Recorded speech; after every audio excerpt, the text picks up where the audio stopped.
అందుకే చెప్తున్నా, మనం స్ట్రాంగ్గా ఉంటేనే ఇల్లు బాగుంటుంది. అదే ఉద్దేశంతో నాకు మీకు చెప్పాలనిపించింది. ఇదేం లేదండి, ఆ ఇంగ్రీడియంట్స్ ఏంటో చెప్తాను మధ్యలో బ్రేక్ ఇచ్చేసి.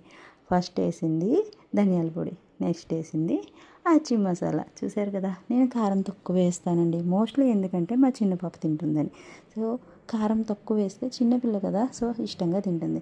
ఒక విషయం చెప్పనా, ఈ పన్నీర్ కర్రీలో వేసిన పన్నీర్ పీసెస్ అన్నీ మేము ప్లేట్లో వేసుకుంటే అది వచ్చే తినేసిందండి. దానికి అంత నచ్చింది paneer curry. So next time నేను ఏం చెప్తున్నానంటే, పాలు తెచ్చినప్పుడల్లా విరిగితే బాగున్ను, పన్నీర్ చేసి పాపకు పెట్టేద్దాం అని అనిపిస్తుంది. సో అందుకే చెప్తున్నాను, పిల్లల కోసం ఆలోచిస్తాను చూసారా, నేను ఇప్పుడు కూడా తన కోసమే ఆలోచిస్తున్నాను. సో అందుకనే మన కోసం మనం కేటాయించుకోవాలండి, ఎందుకంటే మనం బాగుంటేనే వాళ్ళు బాగుంటారు కదా, అందుకోసం. సో ఇలా చెప్పడంలో తప్పేమని నాకు అనిపించడం లేదు. తప్పు అనిపిస్తే క్షమించండి, ఎందుకంటే మీరు నా ఫ్యామిలీ అని నేను అనుకుంటున్నాను. నా ఫ్యామిలీ వాళ్ళకి నేను చెప్పాలి కదా అని నాకు అనిపించింది. సో అందుకనే చెప్తున్నాను. సో ఈ కర్రీలకి ఇదే స్టార్టింగ్ పాయింట్ అనమాట.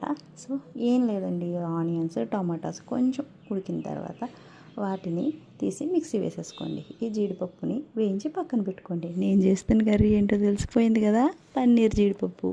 సో స్పైసెస్ తక్కువే ఇస్తాను నేను, మీకు కావాల్సిన స్టైల్లో మీరు స్పైసెస్ అయితే ఎక్కువ వేసుకోండి. మార్నింగ్ లేవగానే కాసేపు నేను ఈ 1 మంత్ ఒక 2 మంత్స్ సఫర్ అయింది ఏంటంటే, మా పిల్లలు ఫుడ్ ఒకరు తింటారు ఒకరు తినరు.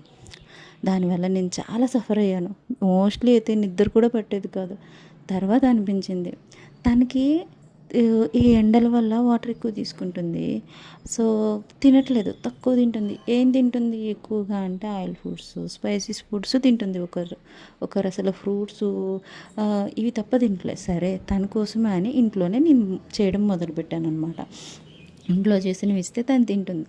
నెక్స్ట్ కొన్ని కొన్ని తింటుంది. ఇలా ఆలోచించి నేను తను తింటలేదు, రైస్ తింటలేదు అని ఆలోచించడం ఎందుకు, రైస్ తక్కువ తీసుకోమని అందరూ చెప్తున్నారు కదా, సరేలే తనకి నచ్చినంత క్వాంటిటీలో రైస్ తీసుకొని మిగతాదంతా తనకి ఏది నచ్చితే అది తినే అని ఆలోచించి నేను నా కోసం కూడా ఆలోచించుకోవడం మొదలుపెట్టాను అనమాట. నాకు ఇష్టమైన వర్క్ అంతా ఫాస్ట్గా చేసుకుంటున్నాను. అది మీరు చూస్తున్నారు కదా నా వీడియోస్లో చేసుకొని. నాకేంటి ఇష్టం, నాకు స్టిచ్చింగ్ అంటే ఇష్టం, ఎందుకో తెలీదు అదంటే ఇష్టం. ఆ ఇష్టాన్ని నేను కూడా ఉద్యోగానికి వెళ్ళిపోదాం ఈ ఇయర్ నుంచి అని అనుకున్నాను. కానీ మా అమ్మకి చెప్పాను. సో మా హస్బెండ్ అడిగితే తను, నేను పెద్ద పాప ఎలాగో స్కూల్కి వెళ్ళిపోతుంది ఈ ఇయర్ నుంచి, కానీ చిన్న పాప, సో పిల్లల కోసం తల్లి ఎంతలా ఆలోచించాలంటే ఇలా. మా అమ్మ కూడా చిన్నది ఉంది కదా, తన్ని నువ్వు చూసుకున్నట్టు తను చూసుకోగలరా,